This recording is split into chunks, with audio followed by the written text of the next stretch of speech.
সব ডুবে গেছে না?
সম্পদ বাঁচানোর চেষ্টা করতেছে এই নারী,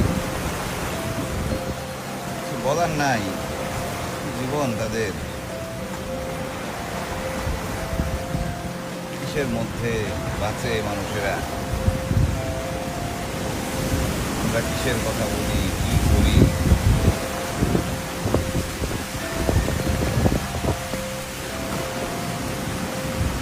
দেখেন হাল ছাড়বেন না, উনি হাল ছাড়বেন না কিছুতেই না। ওই যে সামনে পশুর নদী দেখেন,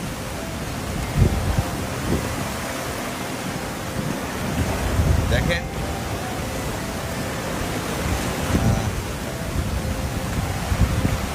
ওনার বাড়িতে গেলেন উনি। হ্যাঁ, কি জীবন এটা!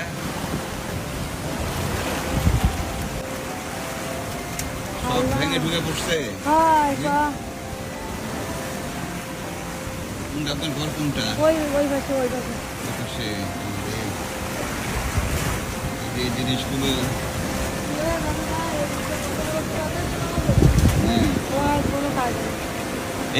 এরকম হয়নি আগে না, এতটা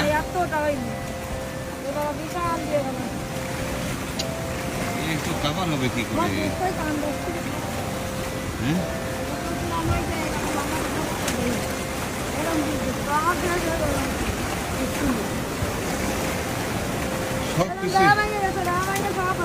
সবকিছুই তো ঘরের মধ্যে নাকি? ঘরের বেড়া ভেঙে সব টেবিল, বই খাতা সব, রাজু আয় পরীক্ষার বই খাতা সব শেষ হয়ে গেছে। সব শেষ হয়ে গেছে। সামনে পরীক্ষা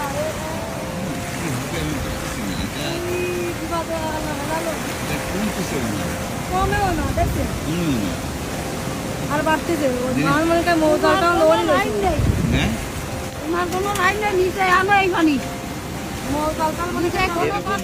এত পানি উঠছে আগে দিকে? এরকম ওঠেনি জীবনে দেখিনি।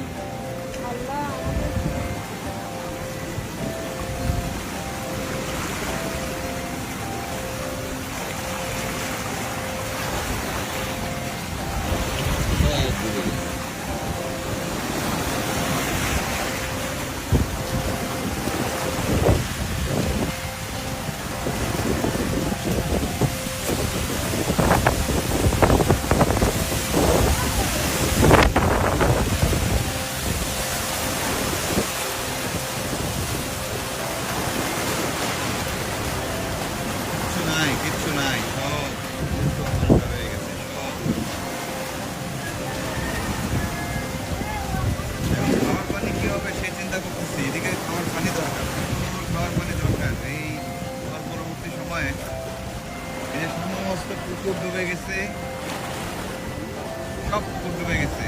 এখানকার মানে নদী, এই লবণ পানি এবং পুকুর, যে কটা মিষ্টি পানি পুকুর, আমার মনে হয় যে একটা জেগে নাই, সব লবণ পানিতে পড়ে গেছে। কি হবে? কি হবে?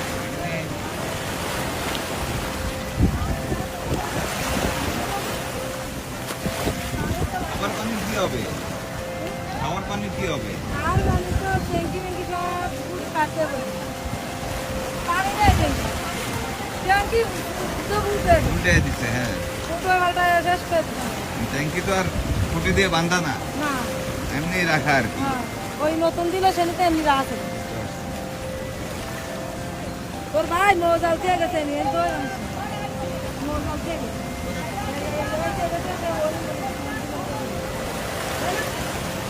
কি হবে জানি না, তবে ইমিডিয়েট ঘরের মধ্যে মানুষের খাবারের ব্যবস্থা, খাবার পানির ব্যবস্থা, এই দুটো সবার আগে করতে হবে। এছাড়া এখানকার মানুষের যে কষ্ট হবে, অপূরণীয় দুর্ভোগ হবে। ঘরটা খালি আছে খালি আমাদের মৌজাল গাছও ঘরে খোলে খালি ঘরটা ফেরি মাটি কুটি কিছু নেই সব চলে গেছে আমরা এখন খুব কষ্টে আছি আমার ঘরের জিনিস সব ওই পাশে সব বাড়িয়ে গেছে